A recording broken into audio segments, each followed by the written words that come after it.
நீங்கள் கேட்கவிருப்பது உன்னிடம் மயங்குகிறேன். எழுதியவர் வித்யா சுப்பிரமணியம். ஒலி வடிவில் வழங்குபவர் ஜிஜி. அத்தியாயம் 1. சிலுசிலுவென்று காற்றடிக்கிறது. குப்பென்று மலர்களின் மனம் சூழ்ந்து கொள்கிறது. இருபுறமும் கொத்து கொத்தாய் வண்ண வண்ண மலர்கள் பூத்துக் குலுங்க, நடுவே ராஜபாட்டையாய் பாதை தெரிகிறது. அதன் மீது ரத்தினக் கம்பளம் விரித்து பூ தூவியிருக்கிறது. தன் வெண்புறா பாதங்களை அதில் மெல்ல மெல்ல பதித்து அவள் நடக்கிறாள்.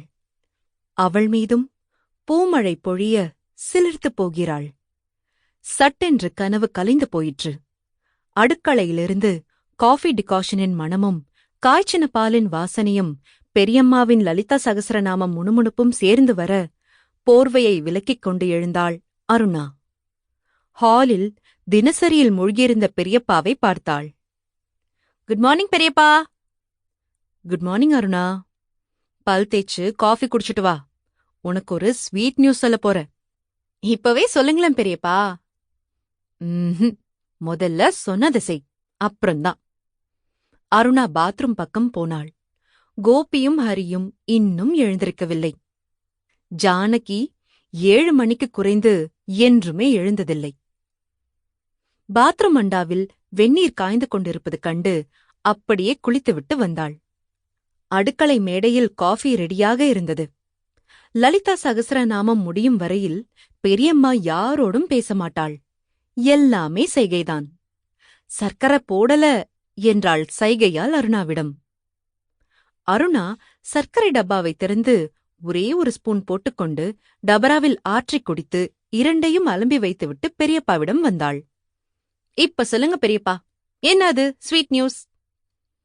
போய் சுவாமி மாடத்திலிருந்து அந்த கவர் எடுத்துண்டு வந்து பிரிச்சுப்பார் என்று பெரியப்பா சொன்னதும் வியந்து கொண்டே ஆவலோடு சுவாமி மாடத்தை நோக்கி சென்றாள்.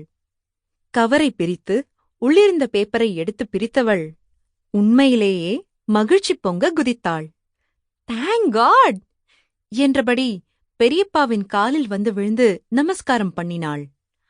அவர் காலைத் தொட்டு கண்களில் ஒற்றிக்கொண்டபோது குப்பென்று அழுகை வந்தது. தொண்டைக்குள்ளிருந்து சட்டென்று ஒரு கேவல் பிறக்க பெரியப்பா அவளை எழுப்பி அணைத்துக் கொண்டார்.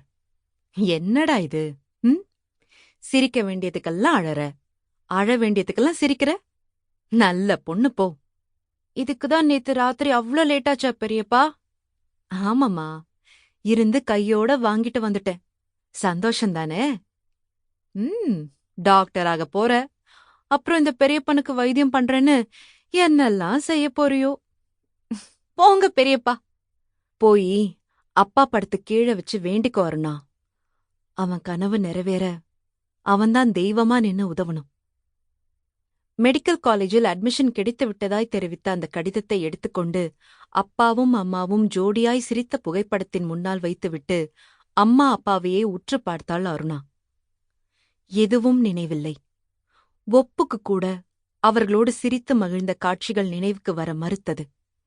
நினைவு தெரிந்த நாள் முதலாக இந்த புகைப்படம்தான் அவர்கள் அப்பா அம்மா என்று சொல்கிறது. எண்ணெய் படலமாய் அந்த ஒரு காட்சி மட்டும் அரைகுறையாய், துண்டு துண்டாய், வீடு முழுக்க கும்பல், ஒரே சப்தங்கள். வாசலில் வெள்ளையாய் வண்டி, வண்டியிலிருந்து வெள்ளை துணி போர்த்தின 2 உடம்புகள் எடுக்கிறார்கள். சத்தம் அதிகமாகிறது. சட்டென்று யாரோ அவளை அப்படியே கொத்தாய் தூக்கிக் கொண்டு போகிறார்கள். அவ்வளவே அவ்வளவுதான். பிசிர் பிசிராய். நினைவு தெரிந்த பிறகு புரிந்தது, அதுதான் அம்மா அப்பாவாய் இருக்க வேண்டும் என்று. எங்க அப்பாவும் அம்மாவும் எங்க பெரியப்பா? சாமி கிட்ட போயிட்டாடி கண்ணா. எப்ப வருவா பெரியப்பா? வரமாட்டாமா. சாமிக்கு அவங்கள ரொம்ப பிடிச்சு போச்சாம். தனக்கே தனக்கு வேணும்னு அவங்கள கொண்டு போயிடுத்து. சாமிக்கு ஏன் பெரியப்பா நம்மளெல்லாம் பிடிக்கல? பெரியப்பா அவளை அப்படியே அணைத்துக் கொண்டபோது அவளுக்கு 5 வயது இருக்கும். 10 வயசான போது பெரியப்பா ஒரு நாள் எல்லாவற்றையும் விவரமாகச் சொன்னார். Sample complete. Ready to continue?